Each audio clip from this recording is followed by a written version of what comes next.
یہ آکاشوانی لکھنؤ ہے۔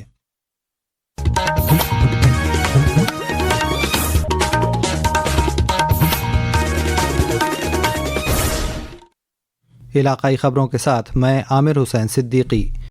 سویڈن نے وزیر اعظم نریندر مودی کو Royal order of polar star commander grand cross award سے نوازا۔ یہ سویڈن کا کسی بھی سربراہ مملکت کو دیا جانے والا سب سے بڑا اعزاز ہے۔ اس موقع پر اپنے خطاب میں وزیر اعظم نے کہا کہ سویڈن کا اعلیٰ ترین اعزاز حاصل کرنا صرف ان کے لیے اعزاز نہیں ہے بلکہ 140 کروڑ بھارتیوں کے لیے اعزاز ہے۔ یہ وزیر اعظم نریندر مودی کو اب تک ملا 31واں عالمی اعزاز ہے۔ وزیر اعلیٰ یوگی آدتیہ ناتھ نے آج لکھنؤ میں اپنی سرکاری رہائش گاہ پر کیبنٹ میٹنگ کی صدارت کی۔ میٹنگ میں ریاست کے مجموعی ترقی، گڈ گورننس اور عوامی سہولیات کی توسیع سے متعلق مختلف اہم تجاویز پر فیصلے کیے گئے۔ اس سے قبل وزیر اعلیٰ یوگی آدتیہ ناتھ نے کل اپنی کابینہ میں نئے مقرر کردہ اور ترقی پانے والے وزراء کو قلمدان تفویض کیے۔